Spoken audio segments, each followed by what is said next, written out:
এত সুন্দর করে প্রতি রিকাতে একটা নতুন তাকবীর দিয়ে দিলেন, সামি আল্লাহু লিমান হামিদা। অতএব বন্ধুরে, এটা এমন একটা কৌশল, এটা এমন একটা আপনার কিনা কলা কৌশল, যাতে করে নামাজটা কবুলিয়তের দরজায় পৌঁছিয়ে যায়। তো আমার আল্লাহ বলছেন, তোদেরকে আমি না খাইয়ে রাখবো, তোদেরকে খেতে দিব না, পান করতে দিব না, বিবির কাছে যেতে দিব না। কেন কেন কেন? লাআল্লাকুম তাত্তাকুন, যাতে করে তোরা মুত্তাকি বেনে যাবে, তোরা মুত্তাকি হয়ে যাবে, তোরা পরেশগার হয়ে যাবে। আমি এমন একটা ডাইস বানিয়েছি, আমি এমন একটা ফর্মা বানিয়েছি, ফর্মার ভিতরে তোরা যতজন ঢুকে যাবে, রোজা হলো মুত্তাকি বানানোর ফর্মা, রোজা হলো পরেশগার বানানোর ফর্মা। এখানে যতজন ঢুকে যাবে অটোমেটিক মুত্তাকি হয়ে যাবে। লাআল্লাকুম তাত্তাকুন। তিনখানা উদাহরণ দিব, তিনটে উদাহরণ মন দিয়ে শুনবেন, আয়াতটা চেঞ্জ করে দ্বিতীয় আয়াতে চলে যাব। আপনাদের দিকে ইট বানাই, তো যে ইট বানাই ওকে আমাদের দিকে বর্তমানে মিস্ত্রি বলে, ইট বানানো মিস্ত্রি। আর মিস্ত্রি হলো, তো ইট বানাই। টলিতে মাটি ফেলে দিয়ে চলে গেছে, মিস্ত্রি কোদাল আর বালতি নিয়ে হাঁটলো, ইট বানাবে। উদাহরণটা ধ্যান দিয়ে শোনেন, গোটা আয়াতটা ঢুকবে উদাহরণের ভিতরে। প্রথমে দু চার কড়াই বালি ছিটিয়ে দিল মাটিটার উপরে, তারপর 5-10 বালতি পানি ছিটিয়ে দিল, দিয়ে এবারে কোপ মারতে শুরু করেছে। কোপ মারা ভালো না খারাপ? আমার গায়ে যদি কেউ কোপ মারে, এটা ভালো না খারাপ? খারাপ। যখনই কোপ মারতে শুরু করেছে, তখন ওই দিক থেকে মাটি মিস্ত্রিকে বলছে, দুজনের মধ্যে কথা চলছে, কি দোষ করলাম ভাই, মারছিস কেন? বলছে চুপ কর, তোরই দাম বাড়বে। কথা ঠিক বলেছে না বল? কিন্তু ও মাটি বুঝতে পারছে না। হাজি, আমি চেয়ারে বসে বক্তব্য রাখছি, নামো থেকে উঠে এসে আমার মুখে যদি এক লাত মেরে দেন, দাম বাড়বে না কমবে? দাম কমবে। ওর যখন কোপ মারা হয়ে গেল, তখন লাত মারতে শুরু করেছে। যখন লাত মারছে, তখন মাটি বলছে, আরে ভাই, তোর গরু চুরি করিনি, তোর ছাগলও চুরি করিনি, তোর ছেলে মারিনি, তুই লাত মারছিস মানে? মিস্ত্রি বলছে চুপ কর, তোরই দাম বাড়ছে, লাত খেয়ে দাম বাড়ছে। এরপর ওকে ফরমাতে ভরে 2 কিলো মেরেছে, তারপরে রোদে শুকাইতে দিয়েছে। ইট বলছে শুকিয়ে গেলাম, 1 গ্লাস পানি, বলছে চুপ থাক, দাম তোরই বাড়বে। 1 গ্লাস পানি দিল না, টনটনে করে ওকে শুকাইলো। এরপরে ভাঁটাতে যখন দিয়েছে, তোর পাশে কয়লা এসেছে, ইট কিন্তু কয়লাকে দেখে ফেলেছে, কাঁচা ইট। মিস্ত্রিকে দেখে বলছে কি দোষ করলাম, ও তো নিজেও জ্বলবে, আমাকেও জ্বালাবে।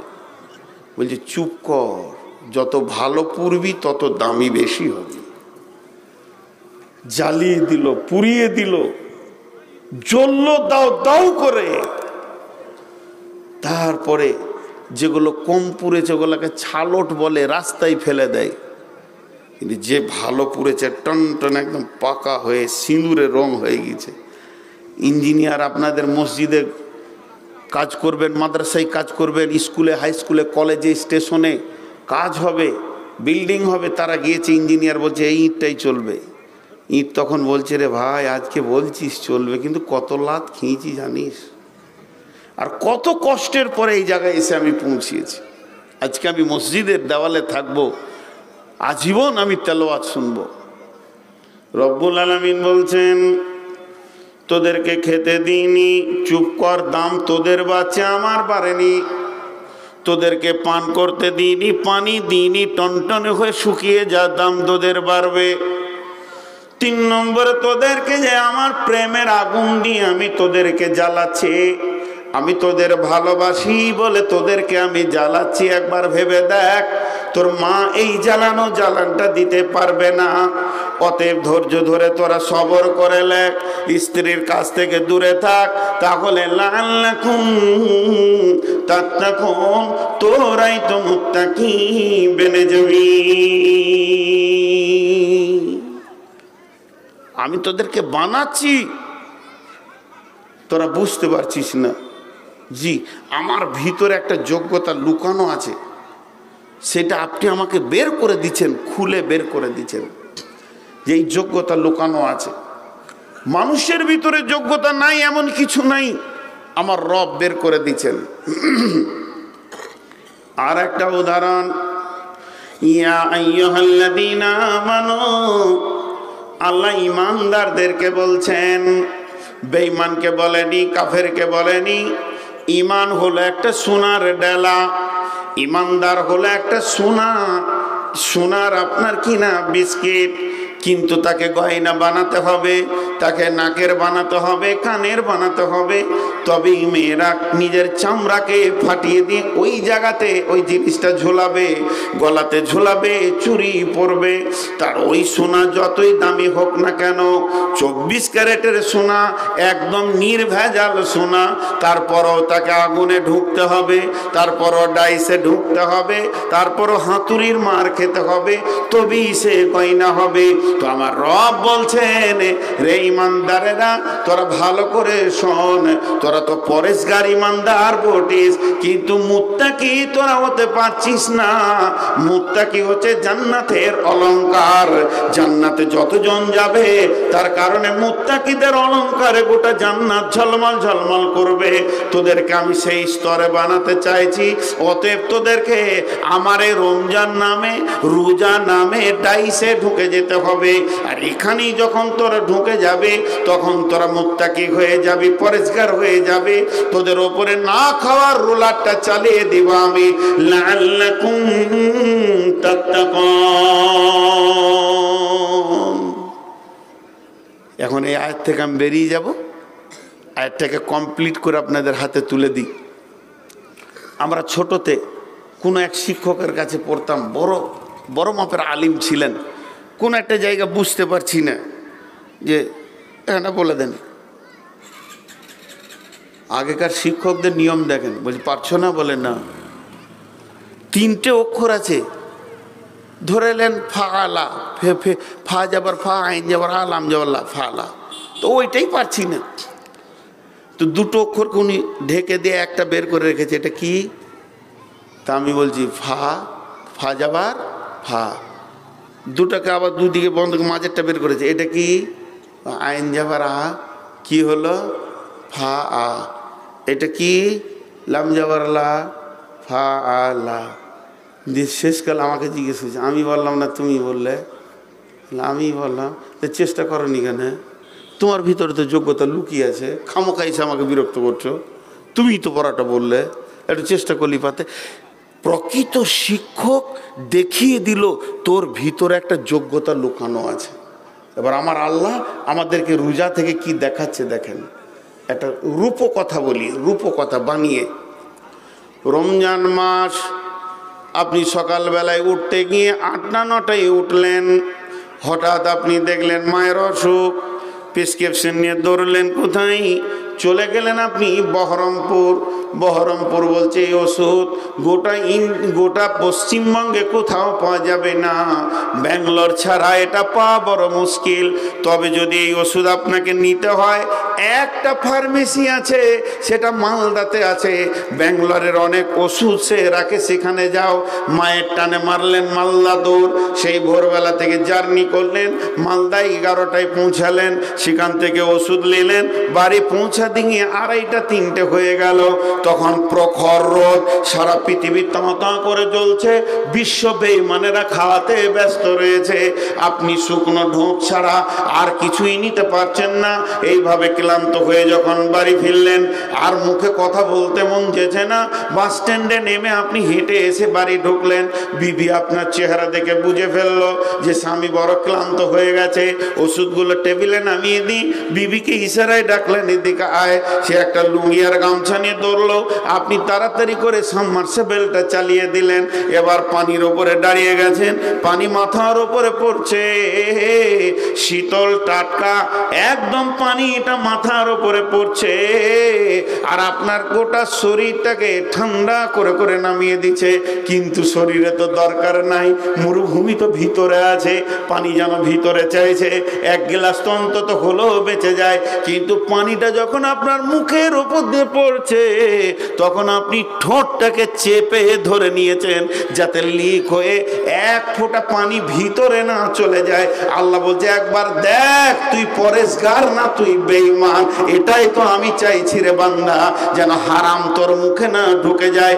কত কষ্ট করে তুমি গোসল করলে, পানি ভিতরে যেতে দিলে না, গাটা একটু ঠান্ডা হলো, ফ্যানটাকে খুলে দিয়ে সালাতটা আদায় করলে, নামাজ পড়ে বিবিকে বললেন বিরক্ত করিও না, দরজাটা লাগিয়ে দে, একটা ঘুমিয়ে যায়। কই তুমি বিবিকে ডাকলে না? তাহলে তোমার ভিতরে যোগ্যতা আছে একটা নারী থেকে বিরত থাকা, দুইখানা যোগ্যতা দেখালাম। এরপরে তুমি বিছানায় যখন শুয়ে আছো, ওই খাটের নিচেতে মাছ আছে, মাংস আছে, রুটি আছে, ভোরের ভাত বেড়ে গেছে, সামনে ফ্রিজ আছে, কোল্ড ড্রিঙ্কস আছে, পানি আছে, ম্যাঙ্গো আছে, জুস আছে, ফল আছে, ফ্রুট আছে, আপেল আছে, লেবু আছে, কলা আছে, একটাও তোমার মন নিচে না। কেউ নাই, কেউ নাই, কেউ নাই। বাড়ির দরজায় তালা মারা আছে, পর্দা টানা আছে। যদি পেট ভরে খাওয়া যায়, পৃথিবীর কেউ দেখতে পাবে না। তারপরও তোমার খাবারের দিকে ধ্যান জ্ঞান পর্যন্ত পৌঁছাচ্ছে না। আল্লাহ বলছে, দেখ তুই মুত্তাকি, তোর ভিতরে মুত্তাকি হওয়ার মতো একটা পার্স লুকিয়ে আছে, একটা যোগ্যতা লুকিয়ে আছে। আমি রমজানটা তৈরি করলাম বলি তোর আঙ্গুল দিয়ে তোর যোগ্যতাটা তোকেই দেখিয়ে দিলাম যে তুই একটা নারী থেকে বাঁচার ক্ষমতা আছে, হারাম থেকে বাঁচার ক্ষমতা আছে। আমি তোকে মুত্তাকি বানিয়ে নিয়েছি, পৃথিবীর কাগজ কলমে নয়, আমি রবের কলমে তুই মুত্তাকি। সারা পৃথিবী তোকে বেঈমান বললো, আমি রব তোকে মুত্তাকি বলবো। পৃথিবীতে একটা ইবাদত আছে যেটা লোক দেখানি হয় না। নামাজ লোক দেখানি হয়, হজ লোক দেখানি হয়, দান লোক দেখানি হয়, আপনার কিনা যাকাত লোক দেখানি হয়। পৃথিবীর বুকে যত আমল আছে, পৃথিবীর বুকে যত আমল আছে, পৃথিবীর বুকে যত আমল আছে, 1 থেকে 100 পর্যন্ত হাদিসে কোরআনে সুন্নত অজীব নফল ফরজ যাই আছে, সবগুলো লোক দেখানি করা সম্ভব আছে। শুধু একটাই আমল আছে যেটা লোক দেখানি হয় না, তার নাম হচ্ছে সম। যে রোজা রাখে সে আল্লাহর জন্য রাখে। এটা যদি লোক দেখানি হতো, বাড়ির ভিতরে দরজা লাগিয়ে পেট ভরে খেয়ে নিয়ে বাইরে বলতো রোজা রেখেছে, তার কারণ সেটা রোজা তো তার হবে না। আল্লাহ বলছে, একটা এমন আমল আমি তৈরি করেছি যেটা লোক দেখানি হবে না, যেটা রিয়া তাকাব্বুর থাকবে না, একদম কোনো ময়লা থাকবে না। যে রোজা রাখে সে আমার জন্যই রাখে, যে রোজা রাখে সে আমার জন্যই রাখে। এর জন্য এই রোজার কত বড় ফজিলত। আদালত শুরু হবে কিয়ামতের মাঠে। আদালত শুরু হওয়ার আগে আমার রব রোজাদারদের মোলাকাতে চলে আসবে।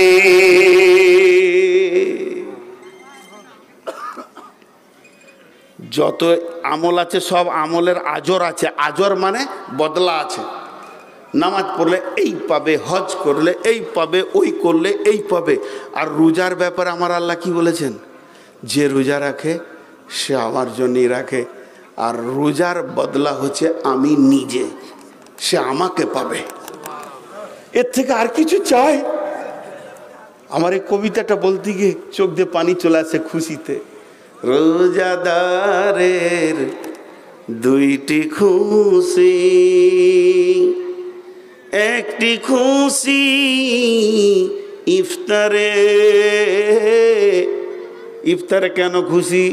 যখন আপনি মুখে ইফতারটা ভরবেন, আপনার রব আপনার আমল নামাতে একটা রোজার হাজরি লিখবেন। আমার গোলাম আজকে রোজা রেখেছে, এর জন্যে রোজাদারের 2টি খুশি,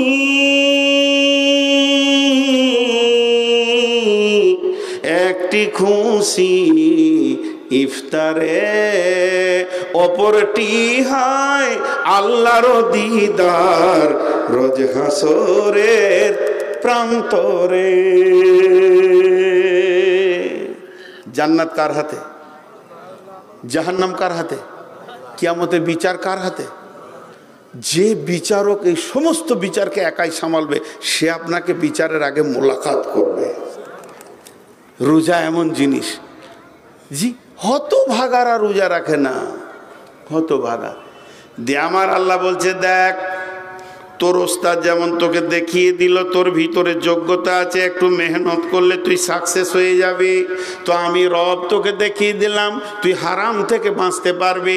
আমি তোর সারা জীবনের খাওয়া ভাত মুড়ি মাছ মাংস ফল ফুরুট শাক সবজিকে আমি হারাম করে দিলাম, তুই খাসনি। এর ভিতরে আমি একটা তোর যোগ্যতা তোর হাতে তুলে দিলাম, গোলাম রে তুই হারাম থেকে বাঁচার যোগ্যতা রাখিস। শুধু তাই নয়, তোর যেটা বিবি যাকে তুই আপনার মহারানা দিয়ে হালাল করে এনেছিস, সে তোর ভোগ বুঝে, তার ভোগ তুই বুঝিস, সে তোর ইশারা বুঝে, তার ইশারা তুই বুঝিস, কিন্তু তোর ভিতরে একটা যোগ্যতা আছে, ওই নারীটার গায়ে তুই হাত দিলি না, ওর থেকে তুই বেঁচে থাকলি, তার মানে তোর ভিতরে একটা যোগ্যতা লুকিয়ে আছে, তুই কোনোদিন হারাম নারীর গায়ে হাত দিবি না। তোকে তো আমি 1 মাসের ট্রেনিং করিয়ে দিলাম, বাকি 11 মাস তুই খবরদার সুদ জুয়ো তাস লুডো দাবা হারামের ময়দানে যাবি না। আর কার খবরদার শালির কাপড় ধরে শালেজের কাপড় ধরে টানবি না। তোকে আমি মুত্তাকি বানিয়ে দিয়েছি, লাআল্লাকুম তাত্তাকুন।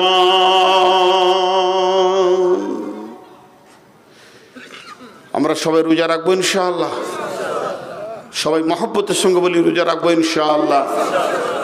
আল্লাহ খুশি হন রোজাদারদের উপরে। 1-2 করে উঠছে কেন গো? রাতও তো বেশি হয়নি। পানি খাবে, একটু ধৈর্য ধরো। জি, আর বেশি সময় আপনাদের কাছে নিব না। তো লাআল্লাকুম তাত্তাকুন হয়ে গেল। এই রমজান মাসে আল্লাহ তাবারাক ওয়া তাআলা কোরআনকে নাজিল করেছেন, শাহরু রমাজান আল্লাযী উনজিলা ফীহিল কোরআন হুদাল লিন্নাস। মাঝে আমি ছোট্ট একটা 5 মিনিটের সাবজেক্ট এই বছর বেশ কয়েকটা জায়গায় বলেছি, বাংলাদেশে এক জায়গায় বলেছি, ইন্ডিয়াতে 2-3 জায়গায় বলেছি। আজকে যেমন জানিকনগরে আসরে নামাজ পর বললাম, এটা আমি সব জায়গায় বলছি। রোজা মাস আসছে আমাদের কাছে কেন? ও তো মেহমান আসছে কেন? গুনাহগুলোকে মাফ করার জন্যে। বিশ্বনবী বলছেন, বিসমিল্লাহির রহমানির রহিম, মান সামা রমাযানা ঈমানাও ওয়া ইহতিসাবা গুফিরা লাহু মা তাকাদ্দামা মিন জামবিহি ওয়া মান কামা কিয়ামাল লাইলি ঈমানাও ওয়া ইহতিসাবা গুফিরা লাহু মা তাকাদ্দামা মিন জামবিহি ওয়া মান কামা কিয়ামাল লাইলাতুল কদরি গুমিমানাও ইহতিসাবা গুফিরা লাহু মা তাকাদ্দামা মিন জামবিহি। কি অফার! এই অফার বোঝানো যাবে না। মানে আমার কাছে ভাষা নাই যে আপনাদেরকে বুঝিয়ে দিই কত গভীর কথা রাসূলুল্লাহ সাল্লাল্লাহু আলাইহি ওয়াসাল্লাম বলেছেন। আমরা বুঝি না, কিন্তু হালকা বোঝানোর চেষ্টা করছি কতদূর পারি। হাদিসটা সেই হাদিসটা বুখারী মুসলিমের হাদিস, পৃথিবীর কেউ না বলতে পারবে না। বিশ্বনবী বলছেন, মান সামা রমাযানা ঈমানা ওয়া ইহতিসাবা গুফিরা লাহু মা তাকাদ্দামা মিন জামবি। যে ব্যক্তি রমজান মাসের রোজা রাখলো ঈমান ইহতিসাবের সঙ্গে, তার বিগত জীবনের অনেক গুনাহ মাফ হয়ে যাবে। কোন কোন মুফাসসির বলেছেন বিগত জীবনের সমস্ত গুনাহ মাফ হয়ে যাবে। জি, মাত্র 2 জন সুবহানাল্লাহ বলেছেন। এত বড় অফার, আলহামদুলিল্লাহ বলা দরকার। আল্লাহ দিচ্ছেন, বিশ্বনবী বলছেন যে এই অফারটা কত বড় দেখেন। যে ব্যক্তি রমজান মাসে রোজা রাখবে তার বিগত জীবনের সমস্ত গুনাহ মাফ হয়ে যাবে। হ্যাঁ, আবার আমার প্রশ্ন ঢুকে গেল, যেমন আল্লাহকে একটু জিজ্ঞেস করলাম, আল্লাহ আপনি না খাইয়ে ইবাদতটা কেন করলেন? তা আল্লাহ দেখিয়ে দিলেন। এখানে আর একটা উদাহরণ আপনাদেরকে বলে দিই। প্রকৃত পিতা ওই যে সন্তানকে মানুষ করে। তো আমার গ্রামে একটা ঘটনা ঘটেছিল, একটা মাদ্রাসা আছে আমার গ্রামে। তো একটা ছেলে একটু দুষ্টুমি করেছে, হেড মৌলানা 2 লাঠি মেরেছে, আমার সামনেই মেরেছে। এমন কিছু মার দি দেয়নি যে হাত ফেল করেছে, 2-3 লাঠি দিল। বদমাইশি কি করেছে, বেলেট নিয়ে সবারই লুঙ্গির পারগুলো কেটে দিয়েছে। ও যে কেটেছে তো শয়তানও লয়, ছোট ছেলে, ওর হাতে বেলেট ছিল, চালা যেদিকে পারবি, এটা তো হয়। ও যত বড় যে শয়তান ইবলিশ, চোর ডাকাতও লয়, জেনা করার মতো অন্যায় করেনি। আর মৌলানা যে 2 বাড়ি দিয়েছে সেটাও অন্যায় কিছু করেনি। যাদের কেটেছে তারা কাঁদছে, তারাও ছোট ছেলে, যে হুজুর এই যে কেটে দিয়েছে কি করে পড়ব। তো যে ছেলেটাকে মেরেছে ওই ছেলেটার বড় ভাই, সেও একটা মসজিদের ইমামতি করে, মাদ্রাসা ঢোকার আগেই লেকচার শুরু করেছে, দেখে নেব মৌলবীদেরকে, মাদ্রাসাকে, কমিটিকে। কেন রে বা? তো একজন মুরব্বী বসেছিলেন ওখানে, উনি পেপার পড়ছিলেন। সেই পুরাতন যুগের হিস্টোরিতে ইংলিশ MA, কত বড় মানুষ, মেয়ের বাড়ি বেড়াতে এসে মাদ্রাসায় বসে পেপার পড়ছেন, দেখে মনে হবে পাগলা। তা এই দুজনে চিল্লাচিল্লি চলছে, ও একাই চিল্লাইছে আর আমি চেয়ারে বসে আছি, কিছু বললিনি। আর হেড মৌলানা সব ক্লাসে আছে। তখন উনি পেপারটাকে এমনি করে নামিয়ে দিয়ে চশমাটা একটু নিচে করে এমনি করে বলছে, বাবা, মিষ্টি করে বলছে, মুরব্বী তো, বাবা, শিক্ষককে মেরেছে, পুলিশে মারবে না। এটা মানে কি বুঝলেন? এতটুকু বলেই ছেড়ে দিলেন, শিক্ষককে মেরেছে, পুলিশে মারবে না। তার মানে শিক্ষককে মারতে দাও, তাহলে ছেলে তৈরি হবে, জীবনে পুলিশ আর থানা দেখবে না ও। আর শিক্ষকের হাত থেকে যদি ছড়ি কেড়ে লাও, তাহলে সারা জীবন পুলিশে মারবে, বদমাশ হবে। কথাটার মধ্যে অনেক গভীর তথ্য আছে। শিক্ষককে মেরেছে, পুলিশে মারবে না। তো আপনার শিশুকে আপনি ছেড়ে দেন শিক্ষকের হাতে, বানাবে। তো মার 2 ধরনের আছে, একটা মার হচ্ছে পুলিশের মার, আর একটা হচ্ছে শিক্ষকের মার। শিক্ষকের মারে 2টো জিনিস মিশানো থাকে, একটা হচ্ছে মহব্বত আর একটা হচ্ছে জ্ঞান বা শিক্ষা। পুলিশের মারে 2টো থাকে, একটা হচ্ছে রাগ আর একটা হচ্ছে ঘোষ, টাকা। এবার কোনটা আপনি নেবেন? তো আপনি আপনার শিশুকে শিশুকালে মার যদি দেখতে পারেন, তো জানবেন যে ওই ছেলেটা যেদিন সংসার করবে, এলাকায় মানুষের মতো সংসার করবে। তো আমার রব আমাদেরকে ভালোবাসেন বলি পৃথিবীতে না খাইয়ে শুকিয়ে টাইট করে নিচে, যাতে আমার বান্দারা কিয়ামতের মাঠে হাসতে হাসতে জান্নাতে যায়, আমার মোলাকাত করে যেন জান্নাতে যায়। এটা মহব্বতের প্রতীক চিহ্ন, এটা মহব্বতের প্রতীক চিহ্ন, এটা মহব্বতের প্রতীক চিহ্ন। বাপ ছেলেকে মারে, মারে না স্কুল না গেলে, ওটা মহব্বত না রাগ? মহব্বত। এটা ভাবতে হবে। চলেন, তাহলে আবার একটা প্রশ্ন আমার এসে গেল, যদি রমজান মাসে রোজা রেখে, যদি কেন, যদি বলাটা আবার ভুল হবে, রসুলের হাদিস, রমজান মাসে আমি রোজা রেখে নেব 30টা, সব গুনাহ মাপ, আবার 11 মাস চুরি করব, ডাকাতি করব, বেঈমানি করব, সুদ খাবো, বাটপাড়ি করব, যা মন যাবে তাই করব, আবার রোজা রেখে নেব, মাপ। কেউ উঠে বলে দেখ যে না, মাপ হবে না। কারণ আল্লাহ রসুল বলছে, তুমি যদি রমজান মাসে রোজা রাখো 30টা সুন্দর করে ইমানে ইহতিসাবের সঙ্গে, তোমার গুনাহ মাফ। তাহলে 11 মাস কি করব? জি ভাই, 11 মাস কি করব? বন্ধুরা আমার, জলপাইগুড়ি গেছি জালসা করতে, অনেকবার বলেছি কথাটাই, ইউটিউবে শুনে থাকবেন। গভীর রাত্রিতে আমাকে দিয়েছে, লোক সব ঘুমাইছে, আমি জালসা উল্টা দিকে শুরু করে দিয়েছি ঘুম ভাঙানোর জন্যে। আমি শুরু করেছি, নামাজ পড়তে হবে না, রোজা রাখতে হবে না, চুরি করো, ডাকাতি করো, বেঈমানি করো, সুদ খাও, মার্ডার করো, লুটপাট করো, যে কার যার মন যাবে করো, জেনা করো, ব্যভিচার করো, মেয়েরা বেপরদায় ঘুরে বেড়াও, যার যাবে মন যাবে করো, লুটপাট করো, রাস্তায় ছিনতাই করো, মদ খাও, জুয়ো খেলো, সুদের ব্যবসা চালু করে দাও, কিছুই হবে না, হাসতে হাসতে জান্নাতে যাবে, শুধু আল্লাহর একটা হুকুম যদি মেনে নিতে পারো। লোক সব ঘুম কুন্দি করে গেছে, জীবনে এরকম বক্তা দেখি নাই, নামাজ পড়তে হবে না, রোজা রাখতে হবে, চালা চালা, চুরি ডাকাতি যা পারবি করেলে, লুটপাট করে একাকার কর, খালি আল্লাহর একটা হুকুম মানবে, তুই জান্নাত চলে যাবে, একটা খালি মানতে হবে। এক মুরব্বি পান খেচুল আমার সামনে বলছে, ঠিকই নাকি চাচা? ও চাচা এর থেকে সহজ রাস্তা আর দেখেনি। বলে হ্যাঁ গো। তখন বলছে কোথা আছে বাপ? কোরআন শরীফে। ও আরো চমকি উঠেছে, হাদিস হলে তাও জৈব জাল বলা যেত। কোথাও সূরা রহমানে আছে, সূরা রহমানে গো। ঠিক নাকি?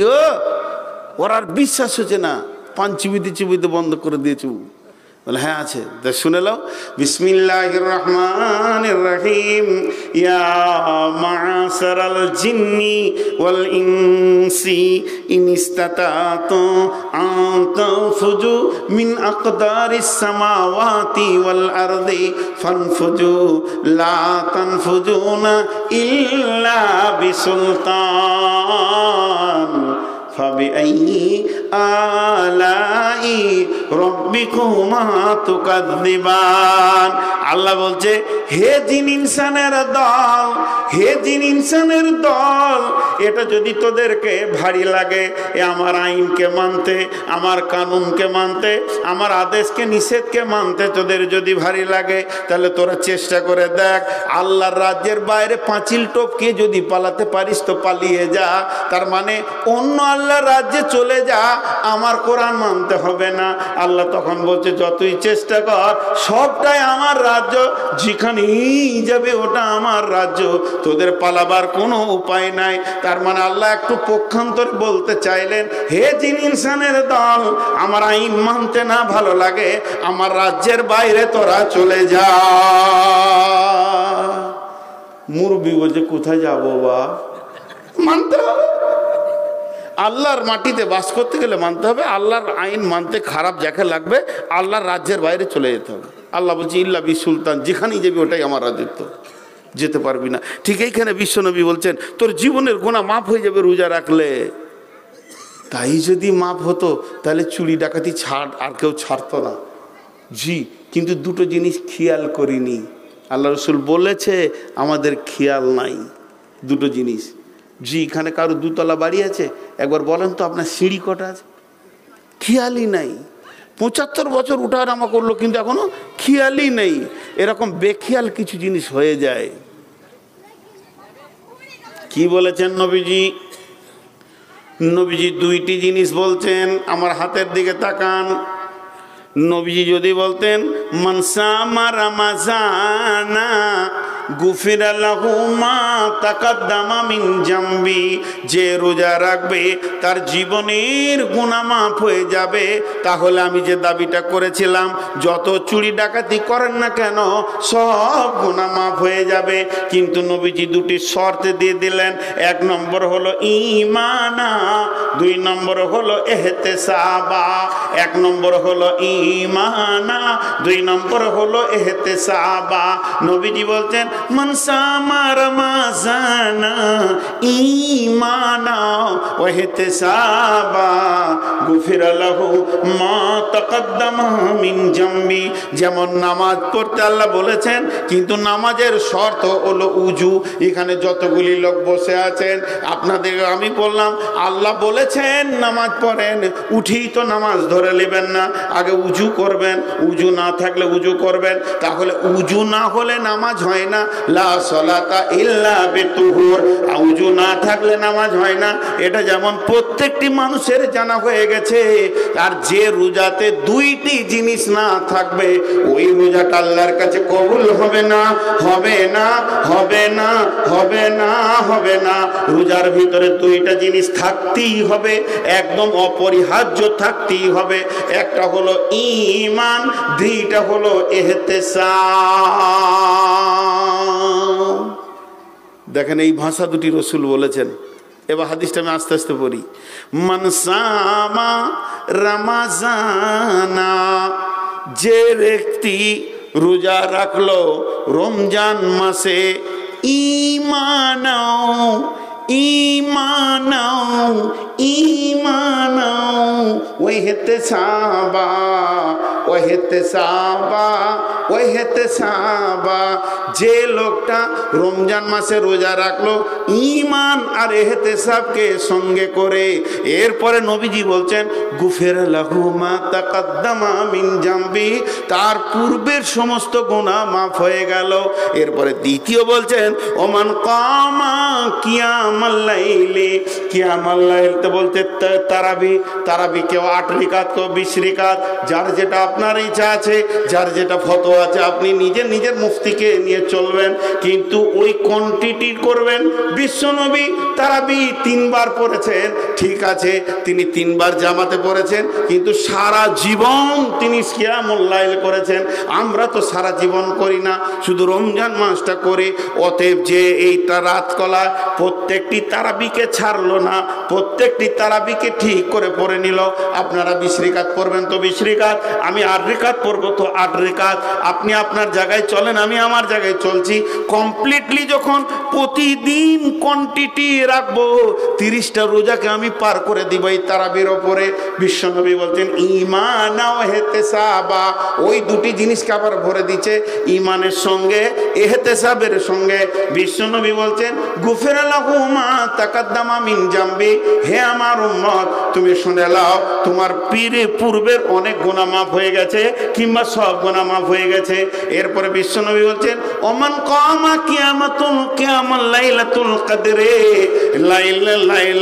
লাইলাতুল কদর, কদর মানে সম্মানী আর লাইল মানে রাত। লাইলাতুল কদর পৃথিবীর মুখে সব থেকে সম্মানী রাত হচ্ছে শবে কদরের রাত। রাতের ভিতরে একটা রাত হলো শবে কদর রাত, আর দিনের ভিতরে সব থেকে দামি দিন হলো আরাফাতের দিন। সেদিন আল্লাহ সমস্ত কোটি কোটি বেঈমানদেরকে মাফ করে থাকেন। তাহলে ওই রাতটা যে জাগবে, আল্লাহর নবী বলছেন তুমি জাগো, শেষ বিজোরগুলোতে তুমি খোঁজ করো। নবীজিকে ভুলিয়ে দেওয়া হয়েছে, শেষ বিজোরের ভিতরে তুমি লাইলাতুল কদরকে পেয়ে যাবে। আর যখন তুমি পেয়ে যাবে, ওমা আদরাকা মা লাইলাতুল কদর, তোমাকে কে বললো লাইলাতুল কদরটাকে? লাইলাতুল কদর খায়রুম মিন আলফি শাহর, সেই রাতটা হলো 1000 মাসের থেকে বেশি সম্মানী। শুধু তাই নয়, ওটা কতক্ষণ থাকবে? হাত্তা মাতলাইল ফজরে, যখন ফজরের আজান হয়ে যাবে লাইলাতুল কদরের ফজিলতটা কেটে যাবে। এই পর্যন্ত তুমি তোমার রবের কাছে তুমি চাও, তুমি মাফ চাও, গুনার মাফ চাও, তুমি যা চাইবে সব চাও। সেই দিন তানাজ্জালুল মালাইকাতু ওয়ার রূহু, তানাজ্জালুল মালাইকাতু ওয়ার রূহু, অনেক ফেরেশতা সেদিন পৃথিবী বিচরণ করে। ওয়ার রূহু বলতে জিবরাইল সেদিন আসে, কেউ কেউ বলেছে এমনকি আজরাইলও সেদিন আসে। আর সেই দিনের খাতাতে রুচি বরাদ্দ হয়ে যায়, আর 1 বছরের জন্য কে কি খাবে, কার কি হবে। আর ওই দিনে মওতের টাইমটাকেও লিখিয়ে দেওয়া হয়। কোন তাফসীরে লিখেছে আজরাইলকে দেখিয়ে দেওয়া হয় এই এই লোকগুলি আগামী লাইলাতুল কদর পর্যন্ত মরবে, কে কোথা মরবে, কি অবস্থায় মরবে, সমস্ত ফেরেশতাদেরকে ট্রেনিং করিয়ে তাদেরকে নিয়ে যাওয়া হয় সারা রাত ঘুরে। আর ওই রাত্রিতে যদি কেউ ইবাদতের কান্নায় কাঁদে, হাজারো ফেরেশতা দেখে এই লোকটা কাঁদছে, সেই ফেরেশতারাই তো সাক্ষী হয়ে আল্লাহকে বলবে মাবুদ গো মাফ করে দেন, মাফ করে দেন। তার মানে ধরে নেন আপনার এখানে কেউ এসেছে, আপনার বড় মন্ত্রী বা থানার বড় বাবু, তার পেছনে হাজারো পুলিশ ধরে বেড়াচ্ছে, আপনি কাকুতি মিনতি করছেন, এরা যখন বলবে তাকে যে ছেড়ে দেন, একে মাফ করে দেন, ঠিক ওই রকম ধরনের একটা বড় মাফের পরওয়ানা ঘুরে। তো বিশ্বনবী বলছেন ঈমান ও ইহতিসাবা গুফিরা লাহু মা তাকাদ্দামা মিন জামবি, তার জীবনের সমস্ত গুনাহগুলি মাফ হয়ে যায়। জি, তো ঈমান কি আর ইহতিসাব কি? ইমান কি, এহতেসাব কি, এটা খালি দেখাবো। রোজার সঙ্গে যখন রাখতে হবে, হাজি ভাই রোজাতে গোনা মাপ হবে? গোনা মাপ হবে? কথা বলে না? হবেই, হবে বলাটা ইমান লয়। আল্লাহ আছে? এতগুলো লোক মুখ খুলেন না কেন? পেছন আল্লাহ খুলছেন না কেন গো? আছে বললে হবে না, আছি, এটার নাম ইমান। আল্লাহ বলছে যে আমার প্রতি যেমন ধারণা রাখবে আমি তার সঙ্গে সেরকম ব্যবহার করব।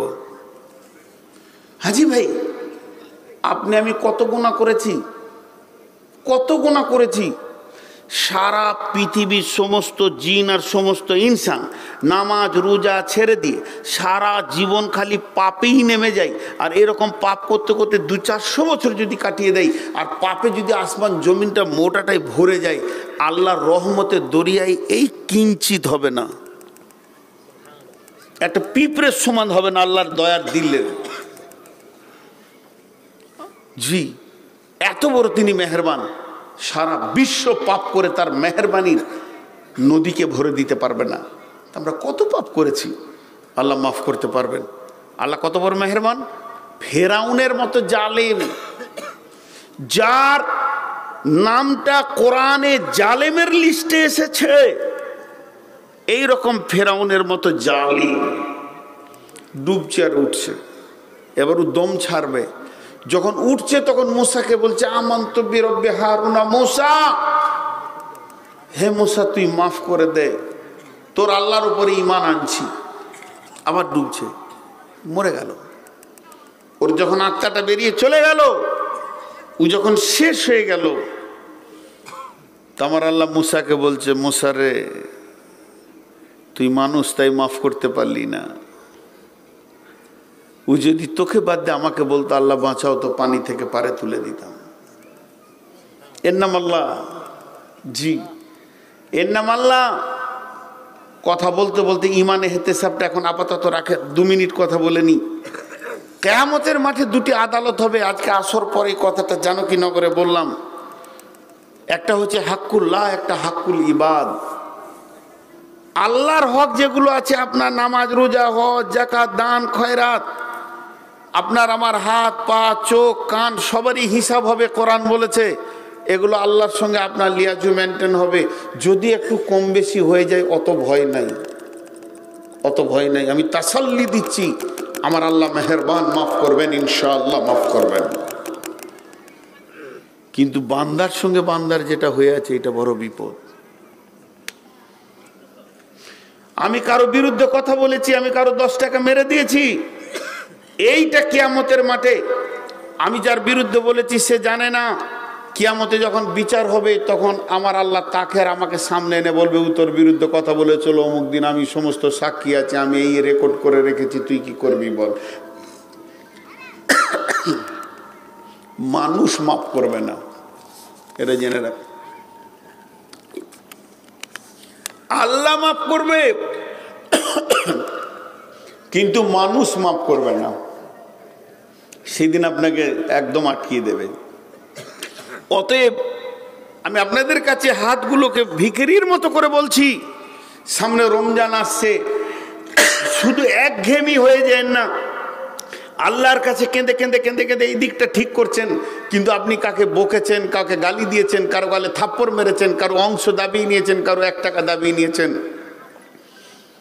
এগুলোকে আপনি রিপেয়ার করে নেবেন। এটা একটা বিরাট সুযোগ, বিরাট সুযোগ।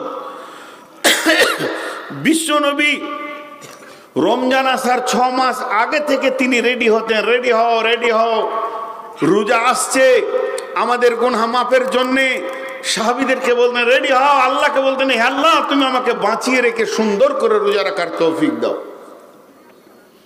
জি, কেন? যে এটা গুনাহ মাফের। আল্লাহ কত মেহেরবান, বিভিন্ন রকম করে, বিভিন্ন রকম জারিয়ে করে, বিভিন্ন রকম কৌশল করে খালি বান্দার মাফের কি করে, মাফ কি করে হয়ে যায় চেষ্টায় আছে। অতএব বান্দার কাছে মাফ চাইবেন, কেউ যদি কারো দাবিয়ে রেখেছেন। আরেকটা আমাদের ছোটোখাটো অভ্যাস আছে, এগুলোকে আমরা গুরুত্ব দিই না। আপনি বহরমপুরে বাসে চেপেছেন, 40 টাকা ভাড়া, 30 টাকা দিয়ে নেমে যাচ্ছেন, কন্ট্রাক্টর বলছে ভাই আর 10 টাকা দে, ওই লাভ চলে। ও যদি মাফ করে থাকে তা ভালো, যদি না করে থাকে তো ওইটাই আপনি কিয়ামতের মাঠে বাঁধা পড়ে গেছেন, এটা লিখে নেন। ও যদি মাফ করে থাকে তো ভালো, আর না করে থাকে তো ওইটাই কিয়ামতের মাঠে আপনার জাহান্নাম যাওয়ার জারিয়া হয়ে যাবে। এর জন্য এগুলোকেও আমরা রমজান মাসে রিপেয়ার করে নেব ইনশাআল্লাহ। কেউ যদি কারো কাছে কোনো অন্যায় করেছি, তবে আবার একটা কথা বলে দিই, আপনার কাছে কেউ অন্যায় করেছে, মাপ চাইতে এসছে, মাফ করে দিয়েন। কেন? 3 বার মাপ চাইলে মাপ হয়ে যাবে। সে অন্তর থেকে যদি 3 বার এসে মাপ চাই যে ভাই আমাকে মাফ করে দেন, আপনাকে আমি থাপ্পড় মেরেছিলাম, আপনার আমি ক্ষতি করেছিলাম, আপনি আমাকে মাফ করে দেন। যদি আপনি না মাফ করেন তো আল্লাহ মাফ করে দেবেন, ওটা আল্লাহ নিজস্ব ব্যক্তিগত সুপ্রিম পাওয়ার আছে। 3 বার মাত্র, 3 বার আপনার কাছে মাপ চাবে আল্লাহ।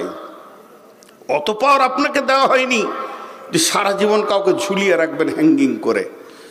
কিন্তু 3 জন ব্যক্তি আছে, যতক্ষণ পর্যন্ত মুখ দিয়ে না বলবে মাফ করলাম তো আল্লাহ অতক্ষণ পর্যন্ত করবে না, পশ্চিম দিকে সূর্য উঠে গেলেও করবে না।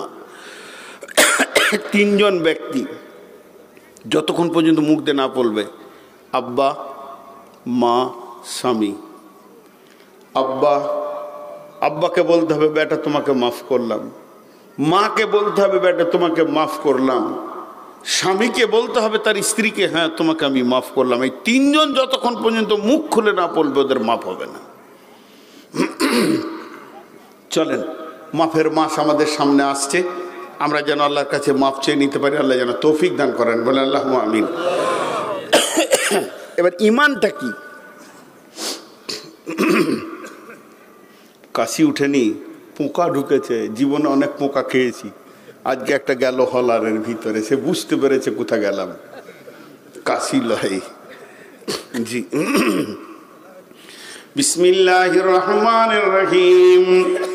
মান সামা রমাজানা ঈমানা, তুমি যখন রমজান মাসে রোজা রাখবে তখন তুমি তোমার ঈমানটাকে দৃঢ়তা করে নাও, বিশ্বাসটাকে মজবুত করে নাও, বিশ্বাসটা পাকা করে নাও। পৃথিবীর লোকের কি হবে না হবে আমি জানি না, সারা পৃথিবীর গুনাহ মাফ হবে না হবে আমি জানি না, আমার রব আমার গুনাহ মাফ করবেই করবে, এই নিয়তে তুমি রোজা রাখো।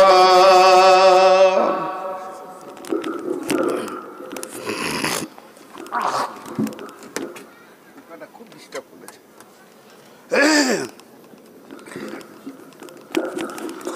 কার কি হবে না হবে আমি জানি না, আমার গুনাহ মাফ হবেই। সবাই বলি আমার গুনাহ মাফ হবেই। এখন হাত তুলে দোয়া করা যাবে না যাবে এ ফতোয়ায় আমি আসছি না, আর কোনোদিন আমি ওই ফতোয়াতে নিজের মাথাকে ভরি নেই, আজ পর্যন্ত ভরিনি। আমি আইল হাদিস আকিদায় চলি, কিন্তু কে দোয়া করছে কে না করছে শরীয়ত না বেদাত আমি যাচ্ছি না। একটা উদাহরণ দিচ্ছি মাত্র। উদাহরণটা কি? ধরেন 27 তারাবি চলছে, আর আপনাদের গোবিন্দপুরের সব যুবকরা তারাবিতে সারা রাত জাগছে, যার যেমন গুনাহ আছে সে আল্লাহর কাছে কাঁদছে, মাবুদ মাফ করে দাও, ক্ষমা করে দাও, যে যেমন পেরেছে আল্লাহর কাছে নিজের গুনাহকে বলে কাঁদছে। হঠাৎ ছেলেরা এসে ইমাম সাহেবকে ধরলো, হুজুর আপনি একবার দোয়া করেন আমাদের জন্য, আপনি আলেম মানুষ, আমরা একটু আমিন আমিন করি। ইমাম সাহেব দেখছে যে ঠিক আছে, জেনারেল শিক্ষিত ছেলে যখন আমার কাছে এসছে, শুরু করে দিলে, চলো তোমরা আমিন বলো, আমি দোয়া শুরু করি। এবার উনি দোয়া শুরু করেছেন। সবে কদরের রাত, মানুষের স্বাভাবিক একটু দিল নরম হবেই, আর তাদের দিল নরম হয়েছে বলে রাতটা জাগছে। কাঁদা শুরু হয়ে গেল, এই আল্লাহ চুরি করেছি মাফ করে দাও, জেনে বুঝে ব্যভিচার করেছি ক্ষমা করে দাও, মিথ্যা কথা বলেছি ক্ষমা করে দাও, লোককে গালি দিয়েছি ক্ষমা করে দাও। মাবুদ গো, বয়স হয়ে গেল 50, জীবনে তোমার মসজিদে আসিনি, প্রথম এসেছি, মাফ করে দাও। ইমাম সাহেব নিজের গুনাহগুলোকে সকলকে ধরে নিয়ে দোয়া করতে রয়েছে। সবাই বলছে আমিন। আর অঝোর নয়নে কাঁদছেন, মজ্জেন কাঁদছে, হাজি কাঁদছে, মাস্টার কাঁদছে, ডাক্তার কাঁদছে, যে যেমন রয়েছে সবাই বলছে আমিন। মাবুদ মাফ করে দাও, তুমি মাফ করবে। এই অবস্থা রয়েছে। এমন সময় ওরই ভিতরে একটা বেঈমান অলসতার সাথে বলছে আমিন আমিন, আর ওর মনটা বলছে মাফ হতেও পারে নাও পারে, মাফ হতেও পারে না পারে। আল্লাহ বলছে বেঈমান, তোর একটু ঢুকলো কি করে মনে? আমি পারবো না মাফ করতে? আল্লাহ পারবে না? তো ও বেঈমান না ইমানদার? বলেন, ও বেঈমান না ইমানদার? ওই কথাটা যখন ভাবছে, হাজি ভাই আমার বীরভূমে বোলপুর থানায় বিয়ে হয়েছে, রমজান মাস, আর ইফতারের আজান হতে মাত্র 8 মিনিট, আর আমি গাড়ি নিয়ে 4 চাকা নিয়ে ঢুকে পড়েছি শ্বশুর বাড়ি। আমার সাথে আরো 3 জন আলিম আছে বড় বড়। বলেন আমার শ্বশুর ঘরের লোকগুলো শান্ত থাকবে না দৌড়ে বেড়াবে? চঞ্চল হয়ে গেছে। আমার শ্বশুর খালি বারান্দায় পায়চারি করছে। 4টা ছেলে 4টা গাড়ি নিয়ে বেরিয়ে গেল। একজন মাংস আনতে গেল, একজন মাছ আনতে গেল, একজন চপ পেঁয়াজি আনতে গেল, একজন ফল আনতে গেল। বউরা দরাদরি করছে হাঁড়িতে, কি করা যায় কি করা যায়। আরে ভাই, চাষি ঘরে তো প্রতিদিন আর ফল ফ্রুট থাকে না, ডাল ভাতও খেতে হয়, কিন্তু জামাই আসলে মানুষ একটু ব্যস্ত হয়ে কিছু করে। আর আমার শ্বশুর খালি পায়চারি করছে। উফ, একটু আগে যদি ফোনটাও করতো 1 ঘন্টা আগে, আমারও জানা ছিল না যে আমি যাব। পেরিয়ে যাচ্ছিলাম, হঠাৎ ঢুকেছি। শান্ত ফ্যামিলি চঞ্চল হয়ে উঠেছে। 4-5টা শালা 4-5 দিকে দৌড়েছে। বউগুলো যেন কাজে ব্যস্ত হয়ে গেছে। শাশুড়ি মা বুড়ি, সেও বটিটা নিয়ে বসেছে, আলুটা ছিলে দিয়ে তাড়াতাড়ি করে যেন কাজটা হয়। মেহমান এসে গেছে, জামাই এসেছে, জামাইয়ের সঙ্গে 4জন বড় আলিম এসেছে। তার মানে কি, আমি এক কথাই বোঝাতে চাইছি, সুস্থ ঘর চঞ্চল হয়ে উঠে গেল। গোটা ফ্যামিলি দরাদরি করছে, কে কোথায় পানি খাবে জানি না, কে কোথায় ইফতার করবে জানি না, শুধু আমার সম্মানের জন্যে। আর আমি আমার বন্ধুদেরকে নিয়ে বটুখানায় বসে বসে গল্প করছি। বিয়ে হয়েছে, ঘর ভালো, সবই ভালো, কিন্তু খেতে দিবে কিনা জানি না। আর এই কথাটা যদি আমার শ্বশুরের কানে পড়ে, আমার শ্বশুর কত খুশি হবে আপনারা বলেন। আমার শ্বশুর আমাকে গাল না দিল, আমার বাপকে দিবে বিয়াই বলে কোন বাঁদরের বাচ্চা রে, এইটা কি করে তোর মনে এলো? আমার 4টা ছেলে 4 দিকে ধরেছে, 4টা বৌমা দরাদরি করছে, আমার বুড়িটাও দরাদরি করছে, আর খেতে দিতেও পারে না পারে, এটা তোর মনে কি করে এলো? যেদিন রমজান পৃথিবীতে আসে সেই দিন গোটা আসমান জগৎ তোলপাড় হয়ে যায়। জিব্রাইল মিকাইল দরাদরি ছুটাছুটি হয়ে যায়। জাহান্নামের দরজাগুলো বন্ধ করো, জান্নাতের দরজাগুলো খুলে দাও, মাগফিরাতের ক্ষমার দরজাটা খুলে দাও, আমার কাছে গুনার দপ্তরগুলো আল্লাহ বলছে এনে দাও। আমার গোলামেরা রোজা রাখবে, ইফতারের সময় কাঁদবে, ফজরে কাঁদবে, আমি মাপ মাপ মাপ চালিয়ে যাব। শুধু মাছটাকে মাফের মাছ তৈরি করেছি, রহমতের মাছ তৈরি করেছি, আমি কার উপরে রাখবো না। 1000 কোটি কোটি গুনাহ করে এসে চোখের পানি ফেলবে, তার উপর আমার রাগ থাকবে না। আমি এই মাছটা গোটা রহমতের দিলে বসে থাকবো, মাগফিরাতের দিলে বসে থাকবো। এদিকে শয়তানকে বেঁধে দাও, ওইদিকে জান্নাতকে সুসজ্জিত করো। হুর পরীরা যেন গান গাইতে শুরু করেছে, আর হুরেরা বলবে আল্লাহ আমাদের স্বামী কোনগুলো। রমজান মাসে যারা রোজা রাখে তাদের দিকে আল্লাহ দেখাবেন। নানা রকম ইতিহাস শুরু হয়ে গেল আসমান জগতে। এই অবস্থায় যদি কোনো মুসল্লি মসজিদে মনে মনে করে আমার গুনাহটা মাফ হতেও পারে না পারে, এর মতো বেঈমান আর কে আছে? জোরে বলেন, এর মতো বেঈমান কে আছে? এর জন্য বিশ্বনবী বলছেন মান সামা রমাযানা ঈমানা, যে রমজান মাসে রোজা রাখবে ঈমানকে সঙ্গে করে, ওটা মানে হচ্ছে পৃথিবীর কার কি হলো দেখার দরকার নাই, আমার রোজা কবুল হবি, আমার গুনাহ মাফ হবি। আমার রব বলছে তুই নিশ্চিত হয়ে যা, তোর মাফ হয়ে গেছে। এটা হলো ঈমান। এহতেসাবের 2টো মানে করা হয়েছে। এক নম্বর মানে হচ্ছে রোজার যে নিয়ম কানুনগুলো আছে এগুলো ঠিক করে মানতে হবে। ভ্যাত ভ্যাত করে বেশি বকলে হবে না, গীবত করলে হবে না, পরনিন্দা পরচল্লা করলে হবে না, জিকির করো, তেলাওয়াত করো, মুখে চুপ থাকো। বেশি কেউ যদি বকে ডাকে